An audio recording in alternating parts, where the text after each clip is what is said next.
Democracy is at risk in Spain. Folks, this is Fernando doing another video for the Modern Survivalist. And why is that? Well, because the left has lost the recent elections and they will be replaced by a center-right government soon enough. This is what they're saying. Spain has turned to the right in this Sunday's municipal and regional elections. The center-right Popular Party won across the board, both in the total percentage of votes and the number of seats in municipal councils and regional governments. The Popular Party won in 7 of Spain's 10 largest cities, snatching the municipalities of Seville and Valencia from the left. For the PSOE, the Socialist Party of Prime Minister Pedro Sánchez, these results show the Spanish people's discontent with the current government. If the centrist Ciudadanos party has practically disappeared from the political map, ultra-right, that's always the case. Popular Party could join forces with Vox Ultra-Right. It's not even far-right. This guy is the ultra-right. Why is he ultra-right? Well, because he's slightly conservative and slightly right-wing.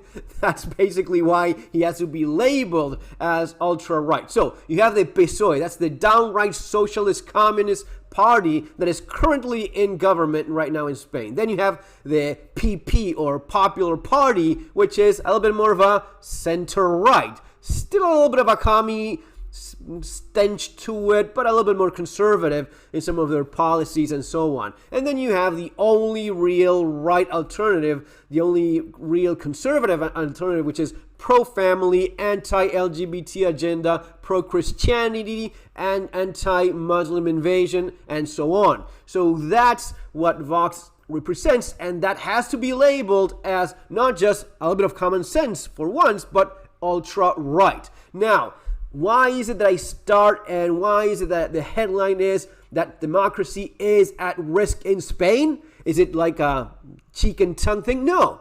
That's what the PSOE is saying. That's what the Socialist Party is saying. But they may actually be right about it in ways you probably don't quite process. So stick around for the end of the video. This is the headlines in El País, one of the more lefty-wing media outlets. The Pepe takes away the PSOE pretty much all over the country. So says El Mundo, and says El Pepe basically destroys Sanchez and his commie party. And this is what they're actually saying from the Socialist Party. La suma del Partido Popular y el partido de la ultraderecha de Vox.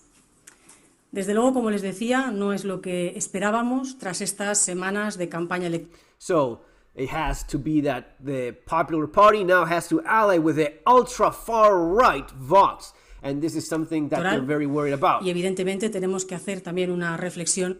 But what is even more telling is what this other commie has to say. A lo que va a ser un gobierno Pepe Vox, que desde luego yo tengo que decir que me preocupa mucho. En cualquier caso, va a haber una alternativa democrática potente.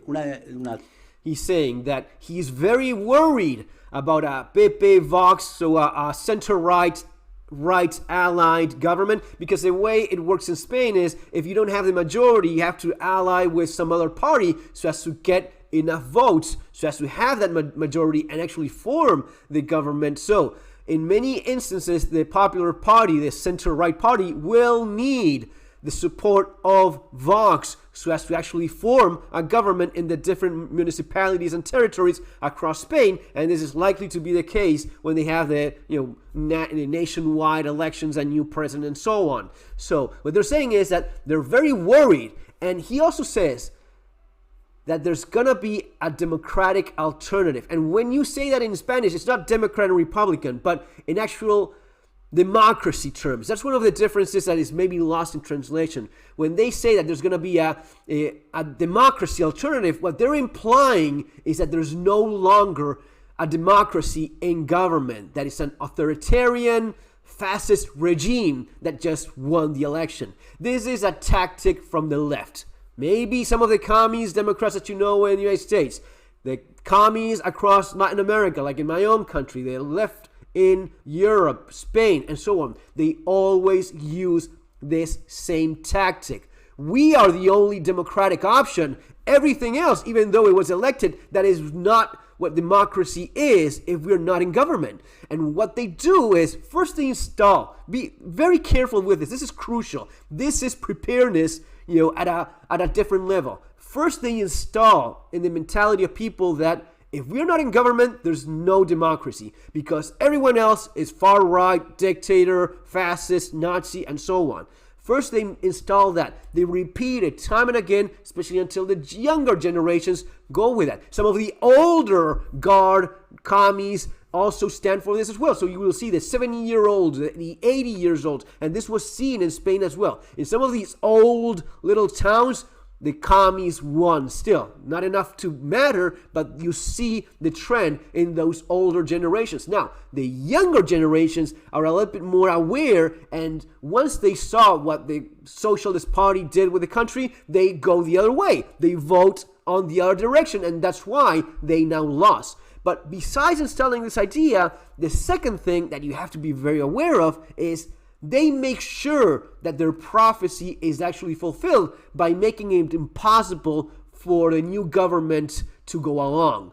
They will disrupt, destroy, burn, loot, corrupt, steal. They will do absolutely everything they can so as to make sure that no other government other than themselves can subsist. They've done this They did this to Trump. You saw what they did to Trump during his entire term. They do this in Argentina. They did it when Macri was president. As soon as he won those elections, as soon as Macri was president, they started burning, looting, throwing rocks, attacking police, attacking people, making it impossible. The commie ideology says it's either us or nothing. We destroy everything until people understand that we are the only option available because everything else is ruin, misery, and despair. That's what they want actually to do, other than installing that idea, making that idea a reality. So be very careful with these things. You may be seeing it yourself in your country soon enough. For all of this, guys, as always, you have my books, Surviving the Economic Collapse, Street Survival Skills. Both are very important because these things end up having an impact in the way in which you live your life. The streets, how safe they are, how unsafe they are. Again, you see this right now in the United States with the racial tension, the polarized divide, how that translates into violence so often. So you need to prepare for all of this, and you need to understand how all of this actually ends up happening. See you on our next video. Take care.